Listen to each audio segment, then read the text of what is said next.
expanding the game, like the threes have just become more comfortable for you. Do you feel like that? It looks like you've done almost as many in the preseason, I think, as you did last season. I feel comfortable.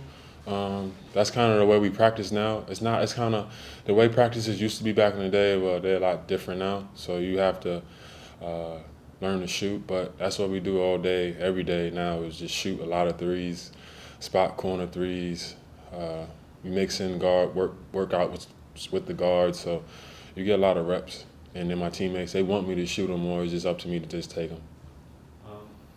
Tim said that Nerlens is doubtful for the opener. Mm-hmm.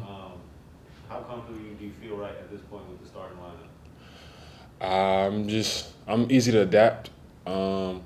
Even in practice, even walkthrough, I would switch from third team, first team, second team. So I just read the game. I'm comfortable. I've been playing with these guys for a while. So whatever the game throws at me, I'm able to adjust. What was the process for you, like, getting comfortable shooting threes? Like, what needed to happen? Well, it took a long time. It wasn't just overnight. I basically started it Tibbs last year in Chicago, and kind of like inch by inch through the process. Then sometimes I would feel confident early in the season, and then like every shooter that goes through that little peak where you'll miss a couple, then sometimes I would just sacrifice, try to make the right plays for the game. And my teammates always told me to shoot it, but now I was just accustomed to this continue to release the good shot, and then continue to have motivation in taking the shot, because you're gonna miss a lot of shots. You just have to continue to make them, so continue to take them actually. So my teammates are looking for me. Just gotta go out there and do it. Did you have to change anything with your form? No, my form was always the same. It was always about kind of using your bottom too, your legs. It's a whole different thing of just using your legs, even when you're tired. It's a mechanics, man. Day by day, step by step. It was a process for me. Then you don't want to go away from your low post game sometime, go away from your 15-footer sometime. So you just have to just get adjusted. Derek was talking the other day about with the young guys, teaching the young guys that with Tom, Mm-hmm. don't look at the sideline ever. Mm-hmm. Do you agree with that? Do you tell guys that too? I strongly agree with that. You know what I'm saying? Sometimes he's just so wrapped up in the game, and then you have to sometimes, like, if you tap him, if you kind of touch him in the moment, Tibbs will kind of snap out of it himself and be like, "Oh no, that was a good shot. I want you to shoot that shot."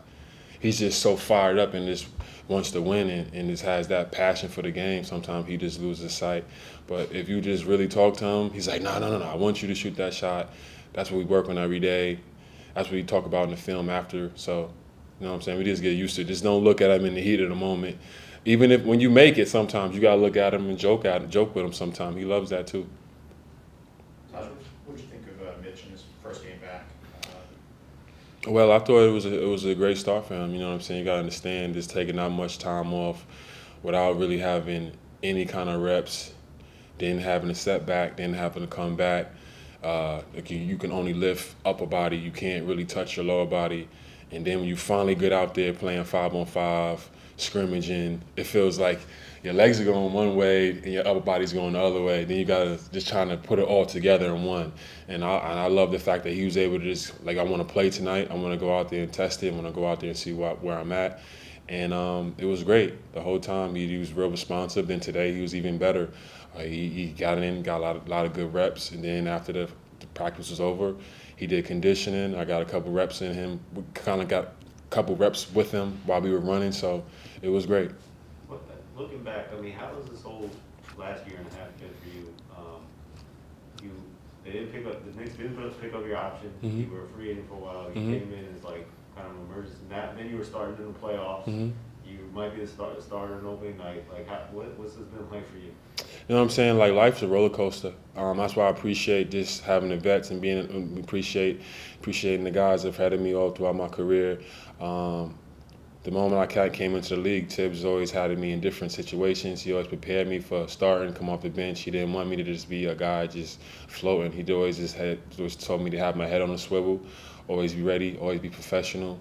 and your work will handle the rest. So I was just coming in, just wanting to play winning basketball. When you play winning basketball and try to help your teammates do the right things, it always comes back around. Good things always happen. So I'm just always being myself, and the good things happen for me.